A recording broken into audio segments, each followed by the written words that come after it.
بیچاری بھٹو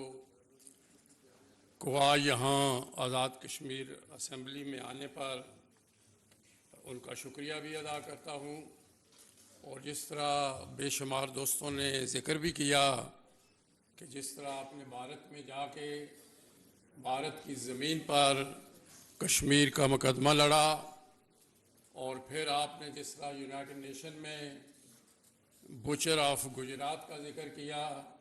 اور آپ کے خلاف وہاں پر بھارت میں مظاہرے ہوئے. شاید میرا خیال ہے کہ آپ پاکستان کے شہید بھٹو کے بعد واحد لیڈر ہیں جن کے خلاف بھارت میں مظاہرے ہوئے اور کشمیریوں کے آپ کے حق میں مظاہرے ہوئے مقبوضہ کشمیر میں. تو اس لیے ہم آپ کا انتہائی شکر گزار ہیں. اور جس طرح دوستوں نے کہا کہ آپ خود نہیں بلکہ آپ کی والدہ، آپ کے والد اور شہید ذوالفقار علی بھٹو نے یہ کشمیر کا مقدمہ سب سے پہلے لڑا اور کہا کہ ہم 1000 سال تک کشمیر کی جنگ لڑیں گے. 1000 سال مینز ایک سمبولیکلی انہوں نے کہا کہ وہ آخر دم تک کشمیر کا جو مقدمہ ہے وہ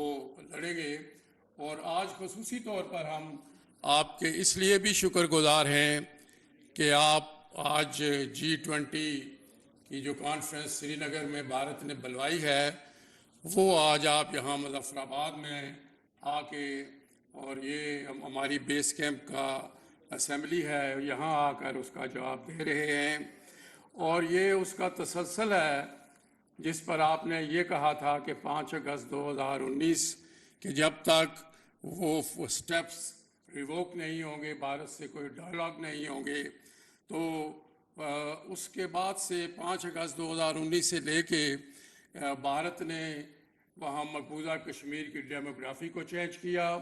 وہاں پر فیک ڈیموسائل 42 لاکھ فیک ڈیموسائلز دیے تاکہ ان کو وہاں پر آباد کیا جا سکے اور وہاں پر آبادی کا تناسب تبدیل کیا جا سکے. اس لیے وہاں، اور اسی طرح انہوں نے وہاں ڈیلیمیٹیشنز کی، اگرچہ آل پارٹیز حریت کانفرنس وہاں کے فارسیکل اور فراڈولنٹ الیکشن میں حصہ نہیں لیتی، لیکن پھر بھی وہ یہ چاہتے ہیں اب کہ وہاں پر کوئی ہندو وزیر اعلیٰ بنا دیا جائے تاکہ دنیا کو دکھایا جائے کہ وہاں ہندوؤں کی بہت بڑی آبادی ہے. اور یہ G20 بھی اسی سلسلے کا تسلسل ہے کہ وہ وہاں پر یہ G20 کی کانفرنس کروا کے دنیا کو بتانا چاہتے ہیں کہ وہ ایک پرامن علاقہ ہے، وہاں کوئی ایشو نہیں ہے. حالانکہ وہ جیسا چائنا نے بھی کہا اور آپ کی کوششوں سے بے شمار دیگر ممالک بھی اس کا بائیکاٹ کر رہے ہیں، وہ بھی یہ کہہ رہے ہیں کہ یہ ڈسپیوٹڈ ٹیریٹری ہے، یہ اٹس اگینسٹ انٹرنیشنل لا اور it's against the united nations resolutions. تو اس اعتبار سے وہ ان کی جو کوشش ہے اور وہ وہاں پہ G20 کی جو وہاں پہ وہ کانفرنس کر رہے ہیں وہ بنیادی طور پہ ٹورزم کی پروموشن کے لیے کر رہے ہیں. حالانکہ there are 900,000 troops in occupied Kashmir, and they have sent more troops for G20 in occupied Kashmir, and because of their subjugation, oppression, suppression in occupied Kashmir,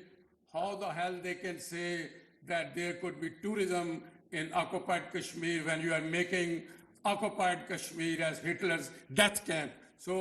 we will, and your presence here will give a good message to them. And all the Kashmiri want the implementation of UN resolutions,